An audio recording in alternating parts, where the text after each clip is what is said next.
Donc aujourd'hui je vous retrouve dans une nouvelle vidéo qui va être une vidéo où je vais vous expliquer comment reconnaître votre type de peau, parce que souvent on veut utiliser des soins, on a des petits problèmes au niveau de notre peau mais on ne sait pas forcément quel type de peau on a, si elle est sèche et tout ça.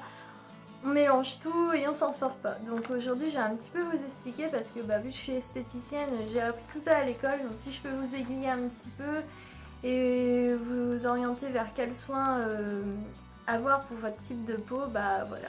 N'hésitez pas aussi, si tout n'est pas clair pour vous, à me poser des questions en commentaire, je répondrai bien sûr avec grand plaisir. Donc voilà, c'est parti. Donc dans un premier temps, je vais vous expliquer que on a 4 grands types de peau en fait. Seulement 4. Donc on a tout d'abord la peau, ce qu'on dit normale. Donc ça c'est la peau basique, hein, la peau de bébé qu'on a à notre naissance, que tout le monde voudrait avoir. Donc cette peau là, elle n'a pas de problème en fait, pas de boutons, elle est plutôt très lumineuse, très claire, c'est vraiment la peau qu'on essaye d'avoir tous les jours mais que malheureusement on n'a pas souvent. Le grain de peau du coup il est régulier, les pores sont pas dilatés. Il n'y a pas d'imperfection, pas de déshydratation, pas de rougeur. Le toucher, c'est comme une peau de bébé, quoi. C'est tout doux. Il y a une bonne élasticité. Et du coup, ce qu'il faut faire quand on a une peau comme ça et qu'on a la chance d'avoir une peau comme ça, il faut la maintenir, en fait. La maintenir comme elle est, avec des bons produits. Il ne faut pas l'agresser, du coup. Ça sert à rien de l'agresser. Il faut la nettoyer tout en douceur. Alors, je vais vous donner quelques actifs d'origine naturelle qui... pour ce type de peau là, pour la maintenir en bonne santé comme elle l'est. Donc vous pouvez utiliser tout ce qui va être concombre, ça va faire du bien, ça va permettre d'hydrater votre peau tout en douceur. Vous savez, les masques qu'on met autour des yeux pour décongestionner un petit peu les yeux au concombre, voilà. Après vous avez le bleuet aussi, l'eau de bleuet qui est très bien pour votre peau normale, ça va lui faire du bien. La pêche aussi, tout ce qui va être produit à base de pêche, c'est pas mal. Donc voilà. Après on a un autre type de peau, du coup c'est la peau grasse. Alors celle-là on dit aussi appelée peau séborrhée. Donc celle-là est un petit peu plus complexe parce qu'on a deux types de peau grasse. On a la peau grasse séborrhée qu'on dit fluente en fait dans le métier. Donc fluente, c'est-à-dire que le teint il va être assez jaunâtre. La peau va être donc luisante, vraiment très luisante. Vous allez avoir des brillances un petit peu partout, vous allez avoir des brillances au niveau du front, partout, vraiment vous avez une peau qui brille. Les pores du coup sont dilatés, vous allez voir au niveau de vos pores, surtout au niveau du coin du nez ici, c'est bien dilaté. Vous allez avoir des boutons, des cicatrices du coup. La peau est donc assez épaisse au toucher. Quand vous faites ça, vous avez quand même la peau assez épaisse. Par contre elle va manquer d'élasticité. Et autrement on a l'autre type de peau grasse qui est une peau grasse qu'on appelle asphyxiée. Donc cette peau là ça donne une... Pareil que pour la peau fluente, ça va être une peau qui va être plutôt avec un teint jaunâtre. Par contre là au niveau des brillances ça va être plus ou moins brillant. Ça va pas être forcément comme une peau fluente où vous voyez vraiment, vous voyez le sébum quoi. Le sébum il est là, vraiment vous le voyez. Alors que là pour la peau asphyxique, du coup vous avez plutôt des imperfections. Vous voyez comme si votre peau était encrassée en fait, comme si elle était, je vais pas dire sale mais vous avez, on sent qu'elle est pas nette quoi, elle est vraiment voilà, vous avez les pores qui vont être bien dilatés, vous allez avoir de nombreux boutons, c'est souvent cette peau grasse là où vous avez beaucoup d'acné, beaucoup d'imperfections. Vous avez tout ce qui va être boutons, des petits comédons, mais aussi les boutons plutôt blancs, vous voyez, les fameux boutons qu'on n'aime pas du tout et qu'on a envie d'exploser mais qu'il faut pas. Vous avez aussi des micro-kystes, alors ça c'est vraiment la misère, les micro-kystes, hein, ça fait super mal. Donc c'est cette peau là qui va avoir des micro-kystes, vous avez des cicatrices.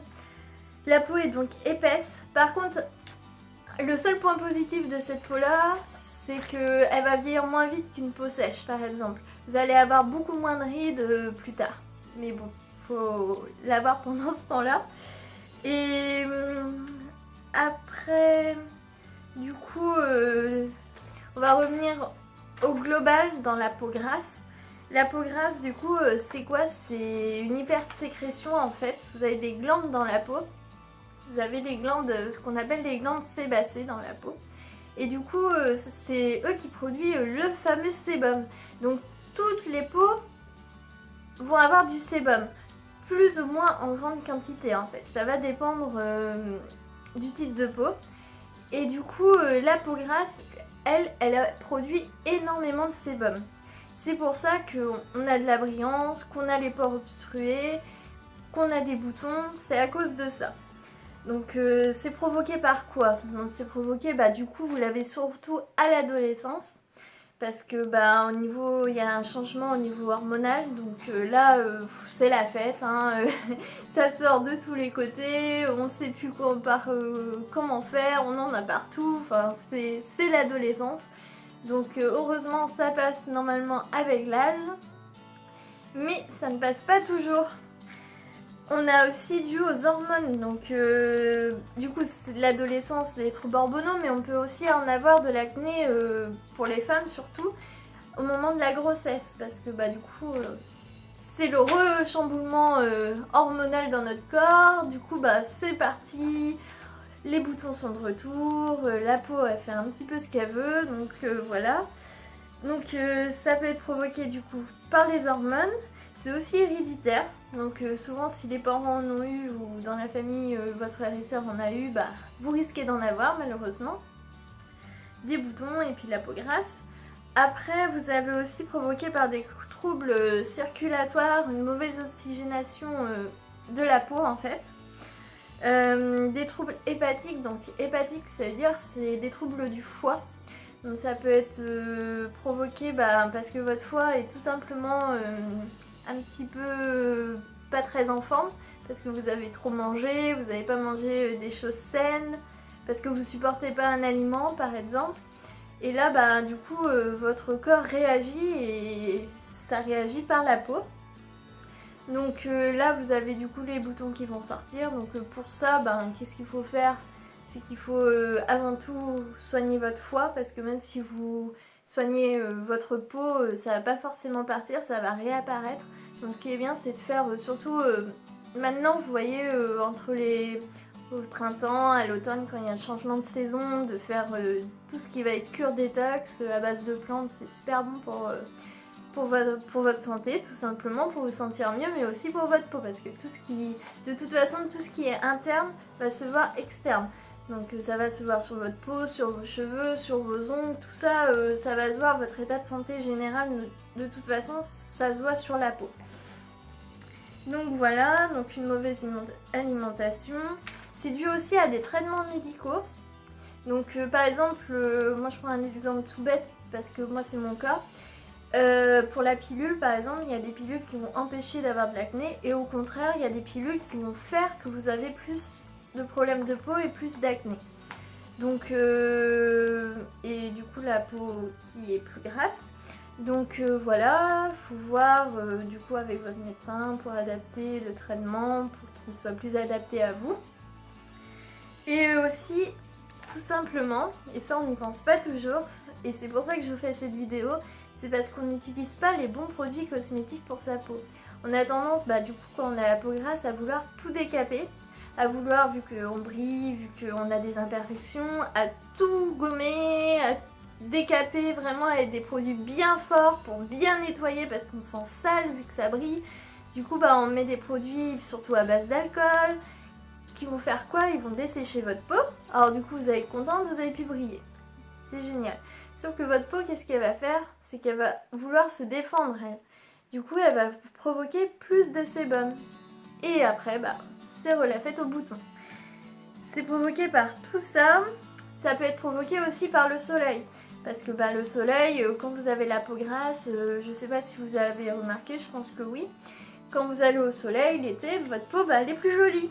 vous avez la peau bronzée, parce qu'en plus une peau grasse va bronzer plus facilement qu'une peau sèche.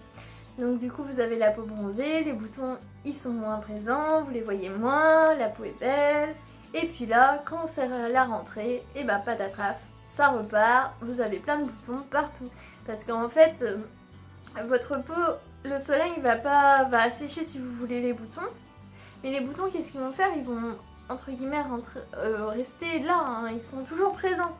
Mais ils vont, vu que votre peau va s'épaissir avec le soleil, et ben du coup, on les voit moins.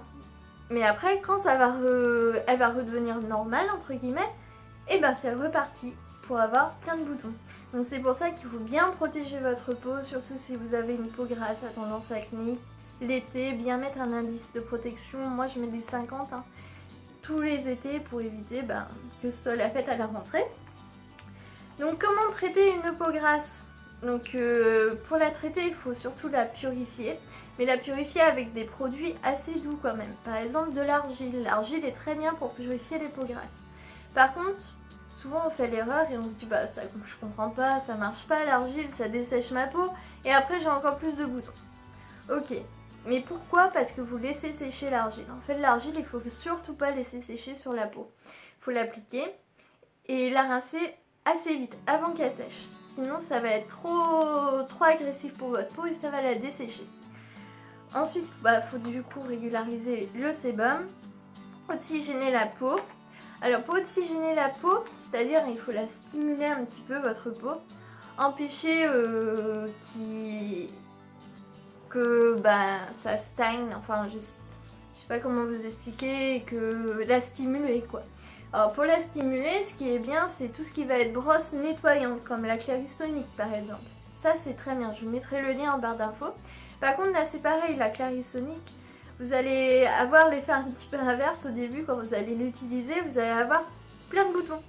En fait, c'est juste des boutons qui sont déjà présents dans votre peau. C'est comme quand vous êtes en traitement pour l'acné, c'est pareil, vous avez une sortie de boutons et après ça passe. C'est juste le temps que tous vos pores, tout ça, ça sorte en fait. Il faut bien que ça sorte de toute façon, c'est là, donc il faut bien que ça parte. Et une fois que c'est parti, c'est parti. Mais du coup, ouais, la Clarisonic, c'est très bien comme brosse pour nettoyer votre peau et la stimuler quand vous avez la peau plutôt grasse. Après, il faut prendre quand même un embout assez doux. Parce qu'en plus, des fois, on peut avoir la peau sensible. Ça, je viens après parce que ça, c'est les états de peau, c'est pas le type de peau. Donc ça va venir après dans la vidéo. Donc il faut du coup rééquilibrer le pH. Donc utilisez toujours des produits avec des pH doux pour quand vous avez la peau grasse, mais même quand vous avez la peau sèche. Il faut que le pH soit neutre. C'est mieux pour votre peau, vraiment.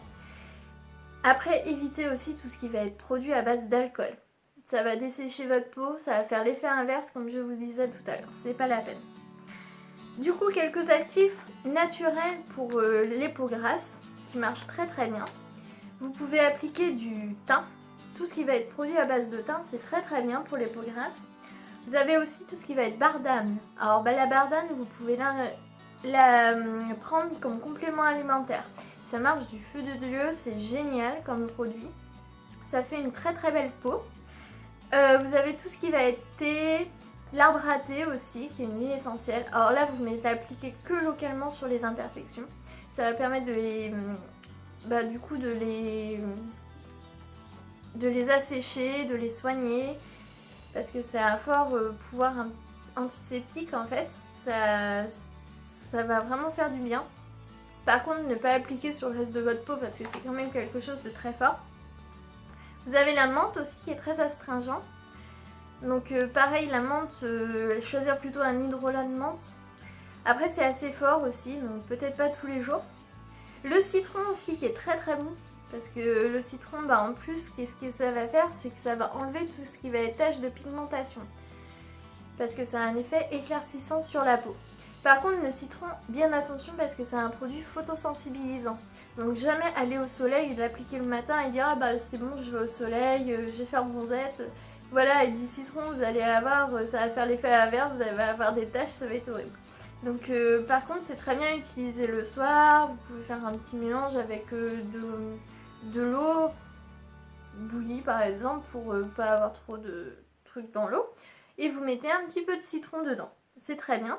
Et après, tout ce qui est produit à base de pamplemousse. Vous avez tous les produits Neutrogena à base de pamplemousse qui sont vraiment pas mal. Je vous mettrai le lien aussi en barre d'infos si vous voulez. Ensuite, on a tout ce qui va être peau sèche. Donc la peau sèche, on l'a dit aussi, peau alipidique. Donc la peau sèche, c'est le contraire du coup de la peau grasse. Là, notre peau sèche va manquer de sébum en fait. C'est pour ça qu'elle va être sèche. Elle produit pas assez de sébum. Et le pH de la peau, parce que du coup notre pH de la peau est à 5,5. Et le pH de la peau du coup pour la peau sèche, elle va être beaucoup plus acide. Pourquoi? C'est dû à quoi? C'est dû tout simplement à de l'aridité. Vos parents peut-être ont la peau sèche, donc vous avez la peau sèche. C'est dû aussi hormonal. Toujours vous avez les hormones qui jouent. Là ça aurait pu pas être à l'adolescence, mais surtout à la ménopause. Vous avez la peau qui va être beaucoup plus sèche à la ménopause. Vous avez aussi tout ce qui va être le facteur du climat. Vous avez sûrement dû remarquer que votre peau est beaucoup plus sèche l'hiver que l'été. Les produits à utiliser aussi, toujours les produits cosmétiques, une mauvaise utilisation, des produits trop agressifs pour votre peau, trop détergents. Du coup la peau sèche, il faut vraiment pas l'agresser, il faut la chouchouter. Pour résoudre le problème de la peau sèche, parce que du coup, comment reconnaître une peau sèche? C'est que vous allez avoir des squames, en fait, des rougeurs. La peau sèche, elle est très claire, très pâle. Elle est souvent terne. Les pores, par contre, sont fins et serrés par rapport à la peau grasse. Vous n'avez vraiment pas les pores dilatés. Et vous allez du coup avoir des squames, de la déshydratation, des rougeurs. Donc pour ça, vraiment, il faut hydrater votre peau. Mais pas que lui apporter de l'eau, parce qu'on va voir après les états de peau. Et on a l'état de peau déshydraté. C'est différent de la peau sèche. On peut avoir une peau sèche et déshydratée, ou alors une peau sèche que sèche. La peau sèche, vraiment sèche, elle veut du gras. Elle veut des corps gras, des huiles, des beurres, tout ça. Donc quelques actifs très bons pour la peau sèche, ça va être le beurre de karité. Mais là, il faut vraiment savoir que c'est pour la peau sèche, quoi. C'est pas pour une peau grasse qu'on croit déshydratée. Mais vraiment, quand on a vraiment une sensation, quand vous prenez votre douche par exemple, quand vous sortez de la douche et que vous avez la peau qui tire, que ça vous fait mal, là c'est parce que vous avez vraiment une peau sèche. Ce sont les personnes qui ont une peau sèche, normalement ils le savent, ils la reconnaissent. Après, vous pouvez utiliser de l'huile de noix de coco, notamment pour vous démaquiller. C'est très bien quand on a une peau sèche, pas quand on a une peau grasse. Faut vraiment pas faire quand on a une peau grasse. Vous avez l'huile de germe de blé qui est très bien, l'huile d'amande douce et l'huile de jojoba. Alors toutes ces huiles, vous pouvez les retrouver sur Aromazone. Je vous mettrai également le lien en barre d'infos. Du coup, après, en dernier, on a dit la peau sèche, la peau normale, la peau grasse et on a la peau mixte. Alors c'est quoi la peau mixte? C'est une peau grasse et soit une peau sèche, soit une peau normale. Alors moi c'est mon cas. Moi j'ai la peau mixte. C'est mon type de peau. Alors du coup comment ça se présente une peau mixte? Souvent on ne sait pas, on confond. Alors ça va être soit vous allez avoir la peau grasse au niveau de la zone T tout simplement, donc le front, le nez, le menton. Et sur les joues, vous allez avoir plutôt une peau soit sèche, soit elle va tirailler, elle va être vraiment sèche, avec des rougeurs, des squames, soit vous avez la peau normale. Moi pour mon cas, j'ai la peau normale sur les joues. Sur le front, j'ai la peau normale. Avant, je l'avais plutôt grasse. Maintenant, c'est passé. Je l'ai la peau normale. Par contre, tout ce qui va être nez et menton, j'ai la peau grasse. Mais la peau grasse, j'ai pas une séborrhée fluente, mais asphyxique. C'est-à-dire que j'ai des pores... mes pores, ils sont bouchés, hein, tout simplement. Du coup, j'ai des points noirs.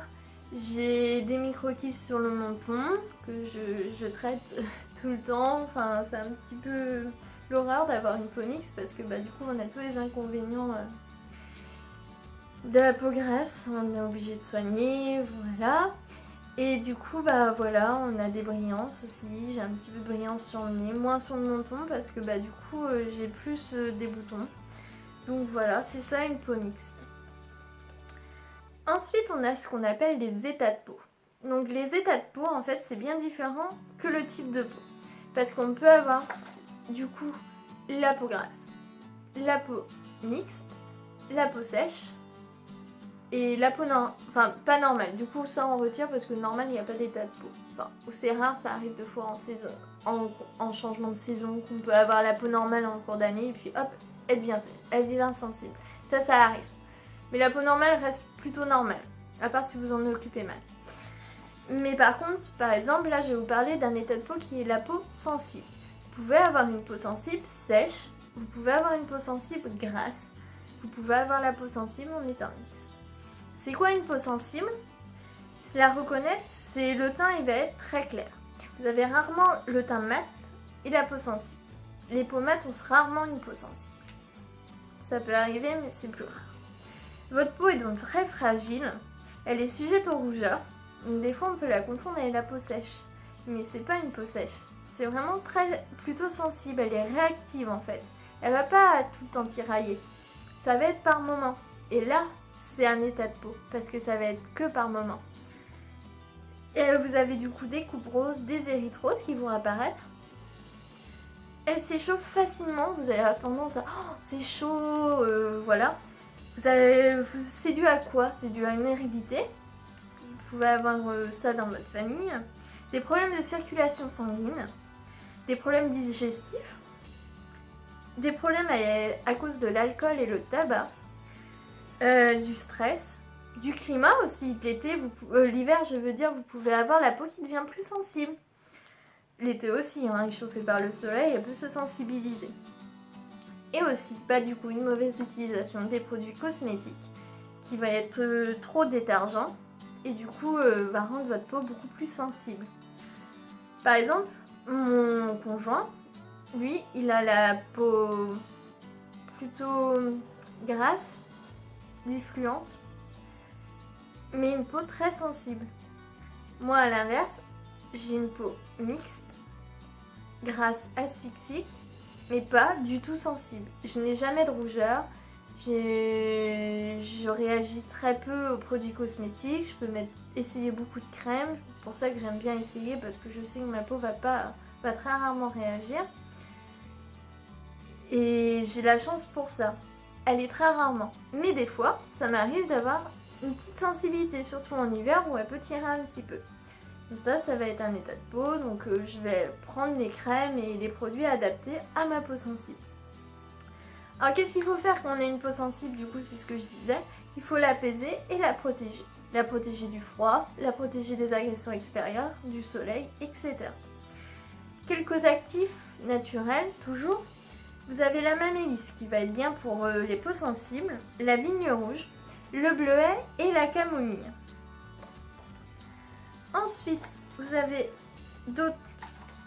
un autre état de peau, pareil, qu'on peut avoir en peau grasse, en peau sèche ou en peau normale et en peau mixte, c'est-à-dire la peau déshydratée. La peau déshydratée, on la confond surtout avec la peau sèche. Enfin, on assimile surtout avec la peau sèche. Mais c'est faux. On peut avoir une peau déshydratée avec une peau grasse. Même si vous avez des brillances, vous pouvez ressentir votre peau qui tiraille un petit peu. Comment reconnaître, du coup, une peau déshydratée d'une peau sèche? C'est qu'on va plutôt avoir ce qu'on appelle des stries de déshydratation. Ça, c'est un petit peu dur à comprendre au début, mais c'est quand vous allez pincer un petit peu votre peau comme ça, vous voyez, ici, vous avez quelques stries qui vont apparaître. Moi, par exemple, là, ma peau, elle est un petit peu déshydratée. Donc, surtout, ne pas apporter... Vous avez donc, du coup, quelques dartes, elle va être un petit peu plus rugueuse que d'habitude. C'est dû à quoi? C'est tout simplement dû à un manque d'eau. Votre peau a besoin d'eau. De toute façon, elle est composée d'eau. Donc, qu'est-ce qu'il faut faire? C'est lui apporter de l'hydratation. Surtout pas de gras en fait. Il ne faut pas apporter du gras dans ces cas-là, mais vraiment que de l'hydratation, de l'eau, tout simplement. Vous allez me dire, on met la peau sous l'eau. Non, quand même pas. Du coup, il y a quelques actifs qui sont très bons pour apporter de l'hydratation à la peau. Après, vous avez des produits aussi où c'est formulé que pour l'hydratation, sans gras en fait, tout simplement. Donc vous avez les actifs comme le bleuet, la mauve, vous avez l'aloe vera qui sont super pour les peaux déshydratées, pour bien réhydrater votre peau et qui ne va pas apporter de film gras à votre peau, surtout si vous avez la peau grasse. Si vous avez la peau sèche, c'est pas grave, vous pouvez apporter en plus des films gras, ça c'est pas... De toute façon, c'est ce qu'elle veut. Mais si vous avez la peau grasse, ça va vous faire des boutons. Donc vaut mieux pas. Donc vraiment, l'aloe vera n'ayez pas crainte, hein, peau grasse, peau mixte, vous pouvez l'utiliser, ça va réhydrater votre peau, ça va lui faire du bien. De toute façon, elle est souvent déshydratée, que ce soit l'été ou l'hiver. Ça arrive très souvent que la peau est déshydratée. Vous pouvez apporter aussi tout ce qui va être à base de collagène. Collagène marin, c'est très bien pour les peaux déshydratées. Ça va permettre de réhydrater votre peau, ça va lui faire vraiment trop du bien. Et ensuite, un état de peau. Donc ça, c'est un état de peau qu'on a malheureusement toutes. Hein. C'est la peau mature. Donc la peau mature sénescente, c'est la peau qu'on a à partir, qu'on commence à avoir à partir pour les femmes de la ménopause. Pour les hommes, on va dire 50 ans à peu près. Donc la peau, c'est tout simplement la peau qui vieillit. Du coup, elle est un petit peu plus terne, les pores sont un peu plus irréguliers, vous voyez apparaître des rides, des cernes, des taches pigmentaires. Les causes, du coup, c'est lié à l'âge, hein, de toute façon, on ne peut rien y faire, c'est l'horloge biologique, on est obligé de passer par là. Mais ça peut être aussi dû à des carences en vitamines. Et aussi en oligo-éléments, comme le zinc, le fer, le magnésium. C'est dû, du coup, comme je vous ai dit, à la ménopause, aux facteurs climatiques, comme quand vous vivez dans des pays où il fait beaucoup plus froid, ou au contraire beaucoup très chaud. Et puis des négligences esthétiques. Si vous n'avez jamais mis de crème de votre vie, vous n'avez jamais pris soin de votre peau, c'est sûr elle va vieillir un petit peu plus vite que la normale. Donc c'est quand même important d'utiliser des crèmes et des produits esthétiques. Peut-être pas à forte dose, mais au moins une crème hydratante le matin et bien démaquiller sa peau si vous vous maquillez le soir, ça permettra qu'elle vieillisse moins. Après, du coup, qu'est-ce que vous pouvez utiliser comme... vous pouvez utiliser du coup tout ce qui va être crème anti-rides, des sérums. Les sérums c'est très bien, surtout quand vous avez la peau sénescente. Utilisez un bon sérum avant votre crème de jour. Ça remplace pas la crème de jour, le sérum, c'est à mettre en dessous. Et en plus, mettre une crème anti-rides, c'est très bien pour vous. Vous pouvez utiliser des crèmes à base de romarin, du bois de rose. L'avocat aussi est très très bon. Vous pouvez faire des masques à l'avocat.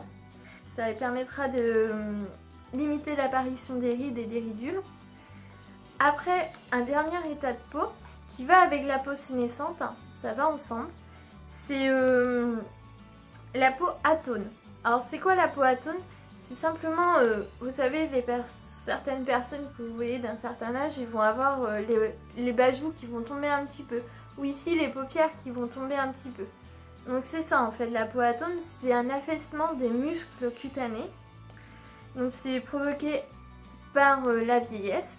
Et vous pouvez aussi l'avoir un petit peu plus jeune quand vous avez eu un amaigrissement assez conséquent, quand vous avez perdu du poids. Du coup, la peau va avoir tendance à tomber un petit peu. Vous avez aussi l'alcool et le tabac qui sont des facteurs. Une mauvaise hygiène de vie et un manque de sommeil. Comment la traiter alors cette peau atone? Du coup les crèmes, bon il y en a des crèmes hein, pour densifier la peau, vous savez c'est des crèmes, fameuses crèmes comme on dit, redensifier la peau et tout ça. Ça existe, ça marche, mais bon voilà, il faut l'utiliser très régulièrement. C'est pas non plus un miracle, je vais pas vous le cacher, mais ça marche. Par contre, vous pouvez faire tout ce qui va être massage. Parce que ce qu'il faut faire quand vous avez la peau qui a tendance à s'affaisser un petit peu avec l'âge ou d'autres problèmes, il faut la redynamiser. Parce que la peau c'est des muscles en fait, tout simplement vous avez des muscles dans la peau, enfin les muscles que vous avez sur le visage. Et du coup il faut les stimuler, donc pour ça il faut faire des massages. Pour redynamiser des grimaces comme ça, enfin on a un peu l'air ridicule mais il faut stimuler votre peau pour pas qu'elle s'affaisse. Et après, vous pouvez utiliser des actifs d'origine naturelle comme le thym, la sauge, le gingembre et le ginseng.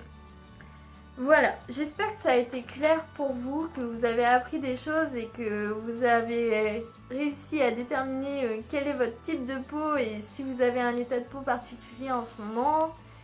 Et que vous avez compris que du coup il y a le type de peau et l'état de peau qu'on a par saison. On peut avoir plusieurs états de peau bien sûr, hein.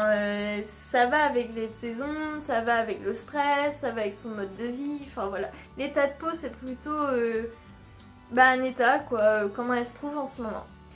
Donc voilà, j'espère que vous avez aimé cette vidéo, que ça vous aura plu. Donc si ça vous a plu, n'hésitez pas de vous abonner à ma chaîne et de mettre un petit pouce vers le haut, ça me fera très plaisir. Et surtout, si vous avez des questions, n'hésitez pas à mettre un petit commentaire, je vous répondrai avec grand plaisir et je vous dirai, même si vous voulez que je vous aide à déterminer votre type de peau, n'hésitez pas à me demander, je vous aiderai avec grand plaisir. Donc voilà, je vous souhaite, je vous fais plein de gros bisous, je vous dis à très bientôt pour une prochaine vidéo.